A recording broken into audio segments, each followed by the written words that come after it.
What is up, DMV basketball fans? Welcome into another Believe in DMV Hoops. I'm Matt McDonough. I'm joined here today by McDonough forward Rob Fields. Rob, how are you? I'm good. How are you? I'm great, man. Thanks for doing this. Really appreciate your time. And you've had a busy summer, it seems like, kind of rising up these recruiting rankings and getting a lot more attention for your game and your style of play. So first of all, just congratulations on that. And I it's nice to see. appreciate it. I appreciate it. Before we get going here, we're brought to you by Stateside Vodka and their Surfside Hard Iced Teas. Is years away from knowing what those things taste like, but they're all good for people listening to this that are a little older. And we're brought to you by BetOnline. It's your number one source for all your betting needs this season. MLB, golf, UFC, tennis, anything you can think of. Get the latest stats, news, and scores available for your favorite teams. Get the latest odds, lines, and matchup reports, player props, and odds. And head to the website today or use your mobile device to get on the action. BetOnline, where the game starts. All right, so Rob, you're 6'8", 6'9"-ish, somewhere in that range, right? Yeah, about 6'8". Yeah. Okay, 6'8". Let's go with that. So 3-star forward out of McDonough, going to be a senior this upcoming year. So class of 2025. You were the leading rebounder for Team Thrill, and you guys won the Under Armour finals there. So congratulations on that and having a good summer. Average double-double at McDonough last year, really productive. And we're timing this, just as you've kind of cut your list down to about 9 schools. So for anybody listening to this, Texas State, UMBC, Fairfield, American, Wofford, Albany, Binghamton, Quinnipiac, Purdue, Fort Wayne. Kind of what's the common thread with those teams? Is there kind of one thing that they had that they all kind of, have that was important to you that you found with those schools so far? Yeah, I mean, like the one thing like that I always look for a school is like just one that like a good relationship with the coaches, because I know those are the people I know if I would like have to talk to something, whether it be about basketball or off it, I felt like I could be comfortable or grow comfortable with all these coaches. And then just they all had like great business schools, so like yeah, that's what I'm planning to major in. So yeah, Love that. A couple local schools on the list here, which I always like to see. Somebody covered these local teams. Is that important to you? Saying somewhere that the family can come see, or does it really, just kind of happened to work out that way that you like the staffs at those schools? Yeah, it just kind of worked out that way. Just UMBC and American have great coaching staffs, and I just really liked enjoying being with them. So, like, I mean, being local, I mean, my mom said really she just wants me to go to the best fit for me, so and I just want to go to the best fit for me. But, no, yeah, I really love the coaching staffs at both schools, so that's just kind of how it shook out. Gotcha. That's cool. For anybody, I guess, who hasn't seen you play, can you describe, your game for people listening to this? So, the main things I do is rebound and play defense. On throw, I had to play more of a role, which is more defensive and rebounding and like switching a lot. But I run the floor, I play hard all the time. But like with McDonough, I'm more of like a 3-level scorer. Like I like to play in the post a lot. I have a pretty good post game. I'm more of like a mid-range than a 3-point guy, but I can still shoot it if I need to. But I'm more just like and then I'm really good. I'm a really good playmaker. I like average like 4 or 5 assists through like all of DMV Live and stuff like that. I'm really good at finding my team to open that space because I get a lot of attention in like the poster. So. And I describe my game. Those are like the main key things: defense, playmaking, and just rebounding, and then like scoring like in the paint, and then like being able to step out 15, 18 feet like that. It's always interesting to hear players describe their game, and then I like to kind of give my take on how I see them play too. And I think everything you said, tracks for me here, right? And I think the thing that if I'm a college coach, I'm looking at is this guy who can play a couple different roles for us, right? Like you can guard multiple positions. I think you're mobile enough to stay in front of like wings and quicker perimeter players, but physical enough to guard guys in the post. I also think you said you're not much of a 3-point shooter right now, but it seems like you got good touch and good form, and it doesn't seem like anything would stop you from being able to stretch out to that range, if a team needed to do that more often. Is that something that you're thinking about or working on like longer term? Yeah, definitely. Yeah. It's just trying to become more consistent because there's a little things with I have a thumb flick on my left hand, which is just something that kind of makes it a little inconsistent. But yeah, no, like I've been trying to work on it and getting better at it. When you during AAU, it's kind of harder to find those workouts because like you're trying to worry about making shots in games and stuff like that. But now there's like the off season, getting ready to prepare for school ball. I have more time to work about it. So no, yeah, I could definitely. I think I have good touch too. I think it's just just about being consistent, doing more reps and stuff like that. I always think guys that have good touch around the rim, that's like an easier translatable thing to move further out. Like you can always kind of tweak the form, but if guys have like, stone hands or something, that's a little harder to work around. So I think you're in good shape already there. I guess, are you a wing? Are you a forward? Are you a big? Does it matter? Just a ball player? Like, how do you kind of see yourself? I mean, I just see it as I'm a forward. I mean, when you're 6'8", I mean, schools recruit you to play the 4-5, and then Mhm. some schools, they could turn me into a 3 if that's what they're looking for. I mean, I think for me to be the 3, I would just have to work on my ball handling. They've been getting better progressively, and then just becoming a little more quicker mobily. I mean, Mhm. laterally quicker, so I can play like guard with quicker defenders. Because high school is one thing, college is another. So, Yeah, sure. but no, yeah, I mean, they all recruit me as just a 4 who can play like a couple of positions and then be able to guard. Like if I on a switch, I like a lot of schools have said like they feel comfortable letting me stay out there to Mhm. like not be like, and like hedging. I always hard hedge. I'm never like in a Sure. drop coverage because like those are for like less mobile, bigger guys. Yep. So no, but yeah, I would say I'm like a forward. I think everyone in college basketball is trying to move toward this like positionless style, even in the college basketball landscape. There's a lot of teams playing 4 out. So you've been able to do that for them, but also guard bigs if they need to and they want to play a little smaller and faster. I think is probably, a nice advantage for coaching staffs to be able to plug and play you wherever they kind of need you based on who else is in the lineup. Yep. Okay, so I have a quote from you. It says, "I'm a great rebounder, defender who can also spread the floor while being able to score at all 3 levels." Similar to what you just said, I can create my own shots and have high level playmaking abilities. A lot of times when guys have that ability to kind of play make for others, it was they started as a guard and grew late or something like that. Was that the situation for you, where like you got to handle the ball more growing up, or you just kind of have a natural feel for creating for others? No, I mean I feel like a lot of the time when I was younger, I mean I've always been bigger. I wasn't like Mhm. playing forward center, but Okay. like I feel like a lot of the time, like I always like I like being a team player. Like I like just making winning plays, and like if Mhm. that means passing out or getting my teammates open that I know can make a shot better than I can, I think I'm fine with doing that. So like I think just over like the course, I feel like I'm more like I used to be more passive like sophomore year, where like they started like really giving me like the keys to like really do a lot more. Like they Mhm. used to ask me to shoot more because I used to Mhm. like be a little more passive, trying to get my teammates involved because I know I can't do it all by myself. Like Mhm. I can take a lot of the workforce, but like I can't do it all. But no, I wasn't really a point guard. I've been like a forward all my life. I just think I just had like a natural feel for like where like who's good in what spots, who's Mhm. like, and just like finding people, whether it be like over the top, one hand, like bounce fast. It's just like I just have like a good feel for stuff like that. I mean, you're one of, if not the best players on your high school team, but I gotta think that's still fun for guys to play with you then because they know, like, if you're getting doubled, they're gonna get the ball back and stuff like that too. So being a fun guy to play with, I think, is also just like a nice thing for coaches to go recruit because then they don't have to worry about integrating you with the rest of the team and stuff like that too. Yeah. A friend of the show from Made Hoops, Colby Jacobino, said, "Since the beginning of the spring, there's a real argument that McDonough 2025 Team Thrill forward Rob Fields has been the biggest stock riser in the Baltimore metro area, regardless of class. Is there something you're doing differently that is kind of like allowed you to take your game to the next level? Something you've recently added? Is this just kind of finally growing into your game? I guess what's allowed you to kind of have this bigger summer? Yeah, I think like the main thing that like grew my recruiting so much is like my motor. Mhm. People thought my motor was a lot of coaches said my motor was questionable my sophomore year. So Gotcha. my coach really pounded it like that into me, whether it be like yelling or just pushing me harder through my like sophomore going into junior year and all junior year. But like I think like that's been the main thing, my just the amount of effort I give into the game now. Like I didn't realize like I thought I was making like I had a good motor, but like I Mhm. guess when you watch the clips back, it really wasn't that. But like Yeah. now, like every coach says like I have a good motor, like cause like I run the floor a lot. I don't like take plays off too much. I don't do that. So like I think that's the main thing motor Mhm. wise. I think it was just like a mental thing to be like okay, like try to like win and then winning your matchups. Like as my coach Bruce Morris, he went to Buck now. He always talked about us in the season, like winning our matchups, like beat the guy that you're guarding throughout the game and like have like cause like you take one like the more like players that win their matchup, the Yeah. more like you're going to win the game. Mhm. So like yeah, and I feel like those are like I feel like there's more mental things like the physical things like you're like just like shooting and all like just your ball skills like obviously you train and all that comes naturally as you like continue to do it more. But I feel like those mental things, the amount of effort you can put into the game, could like set you apart because someone could be more skilled than you, but if you're playing harder than them, like you're gonna like it's gonna be more fair than like hey wow like he's just messing me up like no like if you just try to your hardest to stop him like you're gonna stop him like you're gonna do especially if they're not like taking it as serious as you are. So that's just how I see it.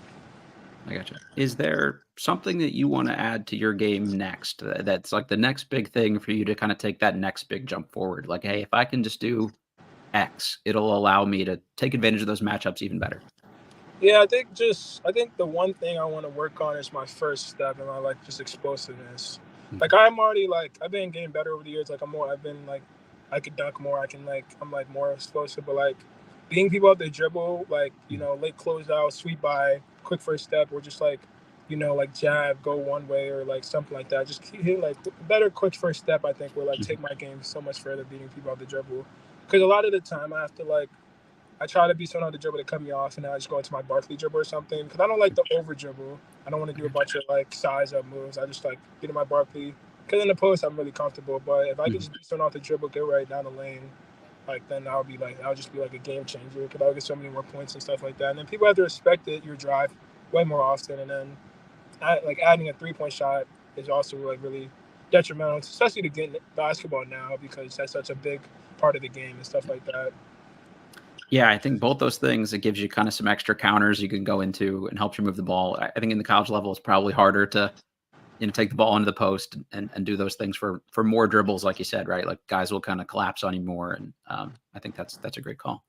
Got a 3.6-ish GPA, right? So that's awesome. First of all, congratulations on that. And you've got some strong academic schools on the list here too. Is that something that you were really focused in on? Like you mentioned the business school piece, but like, is that another common theme of the school you're looking for here? Hey, I can get a really good 4-year education, and that's a big piece of this. Yeah, some of the schools like they said like if you really like push yourself with like taking summer courses and like over the year, but like not too crazy during the basketball, like they said you can graduate in 3 years and then get your MBA your fourth. I feel like that's really important to be able to do that all under one scholarship. It's obviously not like a deal breaker, but the fact that they offer that and like I mean, my goal is to like try to be able to get my MBA by before I graduate. Like, maybe like all under 4 years, because like doing that with your own money outside of basketball is just a little more like just like pig like just ticky tack, I guess. But like no, like academics is important to me because I know like whenever basketball's over, whenever the ball stops bouncing, because eventually it's gonna happen. So I know I want to go into private equity. I know that's what I want to do. I think it's like a cool. I had to take a finance class. It seemed like a cool job to have. Obviously, like finance isn't like the most fun, but like it seemed like the way like what they do, the fact they're taking over private and public companies and picking your stuff out. It seemed interesting to me. So I know that's what I want to do when basketball's over.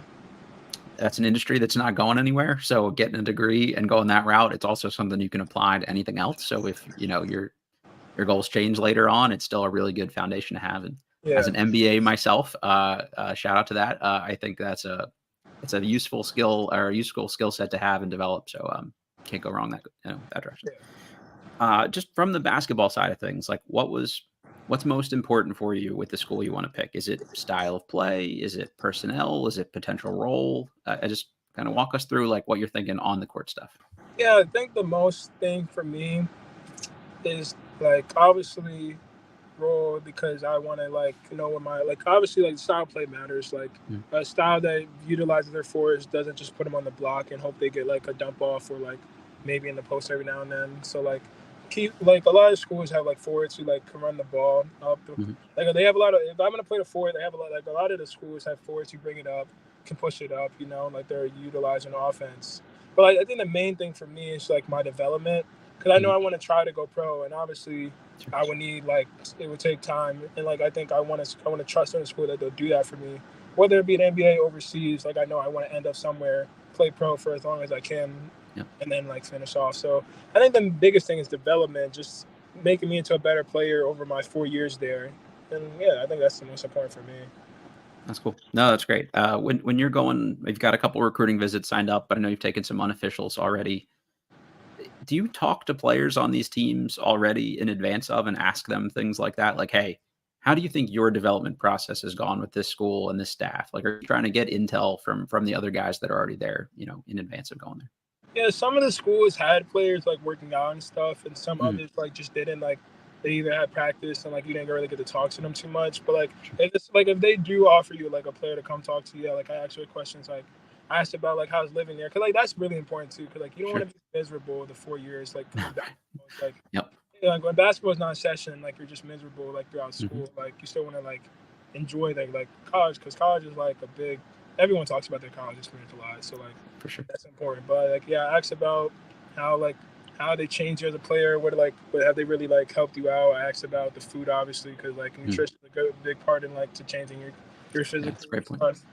And then like yeah, just ask about like how's life at the campus and like how's the school, how are the coaches really, because like obviously they act nice when you're recruiting you, but you know when you're at that 6 a.m. practice they might be a little different. So Exactly. You got to figure out like how that is, because like if they're a harder coach, like it's good to know, because some people don't really like people who like they can't really like come to about anything, but like you just gotta figure it out, like you gotta like know. So yeah, I ask questions. I think on the officials I'll be able to like I'll be assigned a player, so I'll be able to ask like every school like about those questions. Yeah, no, that's a great point. And you mentioned stuff like the food, right? Like that's I think something a lot of guys maybe don't factor into their process. And it's like, oh, all basketball all the time.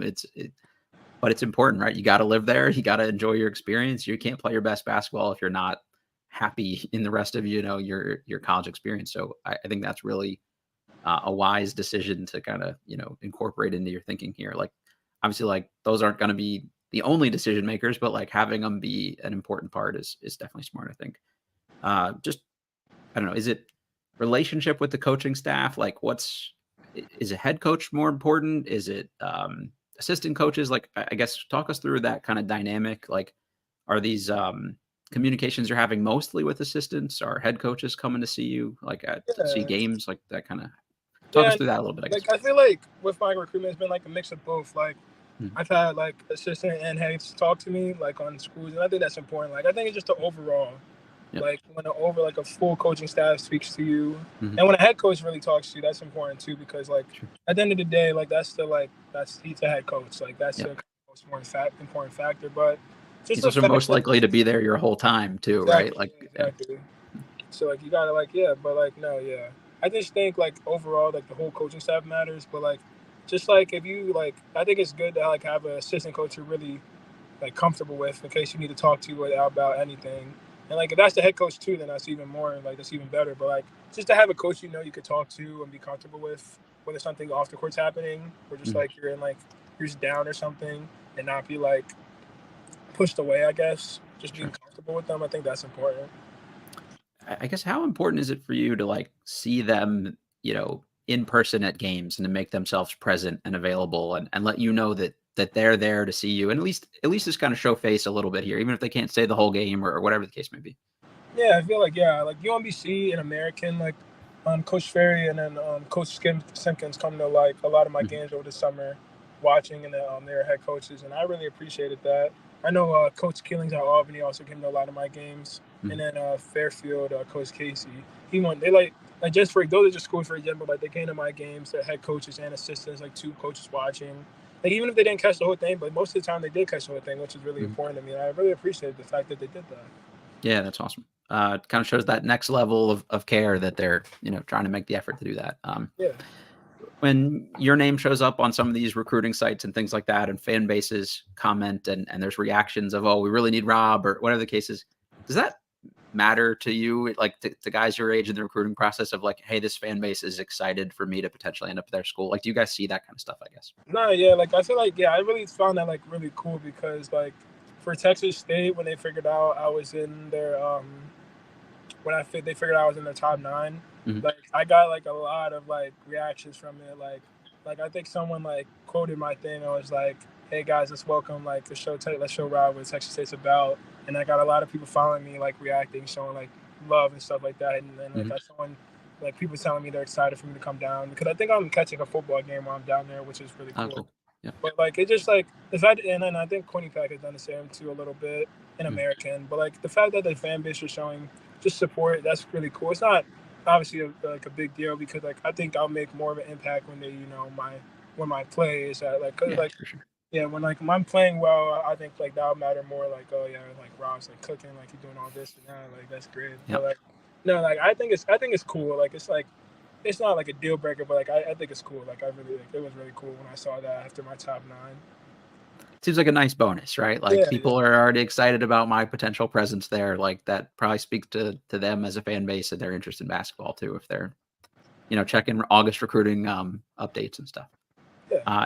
You got visits lined up with all 9 schools between now and the end of end of September. Is the plan to make a decision, shortly after that? Like, not to rush you or anything, but like, are you trying to have this done before like the high school basketball season starts up, or what's kind of the plan? Yeah, like so like the ultimate goal is to be committed and sign in the November signing day. But Okay, like I mean with these visits, like if I fall in love with a school, I have no problem committing while I'm on the spot. sure. But like if I'm not sure and I end up going through a nine, I wouldn't like I would figure out like by like the end of the next like it would take like maybe a week after what I think my last visit's Fairfield. Like Mhm. if I go through all those like the week after Fairfield, I would have a decision like and I would be set with that. But like if I fall in love with a school, like I fall in love with it and I commit while I'm there, like I have no issue doing that. It just I like the coaching staffs of all schools. I like their business school and I just want to see the fit with and that was the big thing. A lot of people take officials over the summer, but Mhm. no students are on campus. So you don't Right. really You can't get the real vibe of the you don't place, know right? the vibe of the campus. So like Yeah. I thought it was important to like wait until school's in session for all these campuses Mhm. to do my officials. So like that's just why like yeah, I mean like if I fall in love with a school like with the campus schools like students on campus like I'm really liking it. Like I'm already like the basketball side and stuff. Like I obviously like the basketball side of each school. I just want to see the social fit and figure out the best fit overall. But no, like yeah, I mean the goal is to be signed in the November signing day, and if I commit, the latest it will be is the first week of October. So yeah. Gotcha. Very cool. All right, just maybe we'll shift gears here a little bit. Well, I guess last thing, like, is there if your buddies that don't play basketball are asking you about like the recruiting process, is there one go-to story you have to kind of explain what this experience has been like? I mean, explain it like the recruiting process, like it's fun but tiring, like Sure. because like when I was a sophomore, you get that first offer, you feel like you really feel good, like you like a coach's staff is taking like a risk on you, and Mhm. like it's like great, and like I'm still grateful, I'm humble about everyone that's offered me and put interest in me, but like the tiring part is like if you had a bad game, coaches were there, like kind of just like the fact that someone's always watching.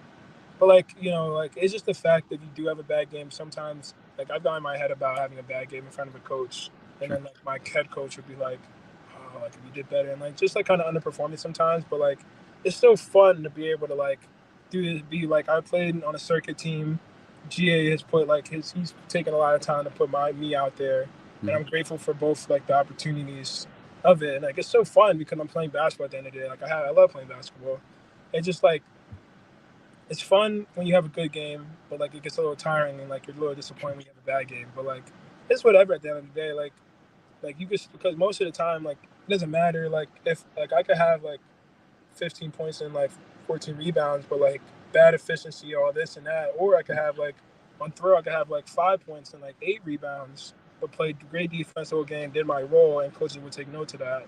So I mean, Mhm. it's just like a fun but tiring process, and then like yeah, that's how I would describe the recruiting process to people that don't know about basketball. No, that's actually really interesting to hear it that way, right? Like it's probably cool on some level, but it is a grind and it'll be probably like a relief when it's done, I would imagine too. Yeah, definitely.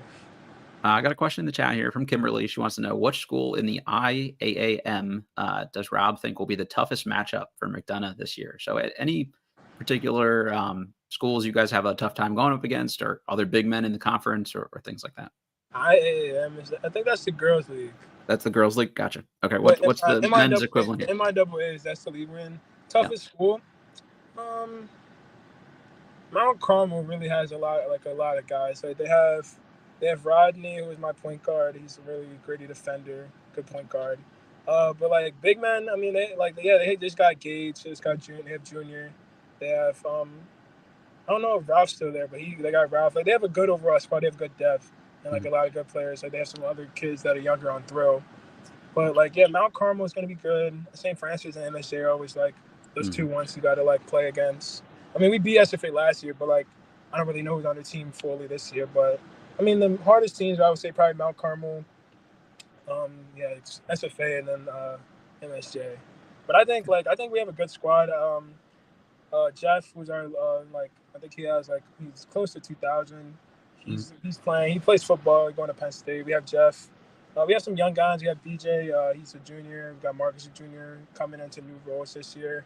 And then we have Carlos. Carlos is like really up and coming. He broke his foot this summer, so he didn't really get too much hype with his recruitment. But I think he just got back. He's playing football right now. But I think we have a good overall squad. And we have 3 new freshmen who play varsity, which is cool. So I think we can have a good year. That's what I think. No, that's great. I think you can get the recruitment stuff kind of behind you, focus on having a good senior season, and just have fun with basketball too. It's kind of probably a nice thing to just focus on and going out and getting some W's and playing well and working on stuff too. Yeah. All right, couple rapid fires to end us out here. What's one thing that people listening to this might not know about you that you're willing to share, whether it's a guilty pleasure, favorite movie or TV show, or any hidden talents, any of those kind of things? Can you just repeat the question really quick? Just what's something kind of non-basketball related that people listening to this might not know about you that you're willing to share? Any play any instruments or any hidden talents, that kind of thing? Oh, okay. Well, I used to play the drums up until 7th grade. Stuff Okay. I like to do. I kind of like to cook with my mom. That's cool. Nice. What else do I like to do? I like hanging out. I definitely like hanging out with my friends. I feel like I have a great relationship with like a lot of my the friends at my school. Were kind of just like the black athletes, and I feel like we've all been there. We've all been the same friend group, all 9 of us, freshman through senior year, and I think that's been like really great. The fact that like we can like that's like been my guys, and like so, like yeah. I mean, anything else? What else do I like to do? Something. Favorite movie, Speed Racer. Great Okay. movie. Good Great movie. throwback there. Yeah. I like to listen to R&B music. That's cool. I like rap like before a game, but like when I'm just like by myself, I rather listen to R&B. It's just more chill. I like to listen to older music like 90s, 2000s. Kind of just my mom. The fact that she played it in the car so much, kind of why it picked up to me. But yeah, that's kind of just a couple of things about me, I guess. What's one person that you think we should talk to next here on the show? Any other local players that you think would be a good person to get their perspective? Good players next year. Well, I hope my guards at McDonough can to really show up this year and like get some good recruitment. Okay. So hopefully BJ Hobson and Marcus Williams. But if not, I think Carlos Ferguson has a really good future. He already has an offer from Towson. Nice. I think if he really just takes, I think he just needs a little more mental about like just his effort. But if he takes that serious, I think he'll have a really good like career at McDonough and like a really good recruitment, just like me. But no, like I think those are some local kids from my team I think will be good. And then like the freshmen, they haven't really proven anything. I wouldn't say them yet, but if they have a good Give them some time, right? Let them grow into it. Give them some time. Yeah. That's cool. So this is a DMV focused basketball podcast. I know a lot of times between DC and Baltimore, it's not always like, hey, Baltimore's not the DMV or whatever. But for us, for the show, we focus on, hey, if you're in Maryland or Virginia, we still count. And I grew up a little closer to the Baltimore side too, so I like to show love kind of both directions here. But was there any kind of rivalry for you guys, like on Team Thrill, when you would play the DC AAU teams and stuff like that? Yeah, like the first tournament we played as a team, or that I was at, because I think I missed the first one, but we played Team Durant. That was it was a big packed game. Like we had a chance, we had hype. They were 4 stars. They had a Caden and Cam. They're 4 stars. Like it was a big game, and like it was packed. Like it was like no one like we don't like playing against Durant. We don't like playing. Melo didn't want to play this year. I have no reason about that, but like Melo, Durant, Takeover, like just all those DMV teams, like you want to beat them and like you want to show you're the best in Baltimore. So like I feel like all those teams are good rivalries and stuff like that. You probably know a lot of those guys pretty well too from growing up in the same area. So there's a little extra bragging rights on the line, right? Yeah, exactly. Okay, for anybody following this who wants to continue to follow the rest of your journey here and the rest of your recruitment process and beyond, any social media accounts that you want to share with folks? It's just the Robert Fields on Instagram and Twitter. That's really all I have that I really like keep up with, like that I post on. It's just Twitter and Instagram. So the Robert Fields, all lowercase. That's all. It's just me. I love that. Rob, you seem very mature. You got a great head on your shoulders here. It's been fun to watch you play basketball. I'm looking to make the McDonough game here this season and see you guys in person. But just thank you for the time and good luck with the rest of this. And just have fun with it this season as much as you can too. I appreciate it. I really appreciate you having me on the show. I really do. Yeah, I appreciate it. Awesome. Thanks, man. All right, everybody listening to this, remember to rate, review, subscribe, follow Rob on both social medias there. And hit that little like button if you're watching on YouTube for us. This was Believe in DMV Hoops, represented by betonline.ag, and we will catch you all next time.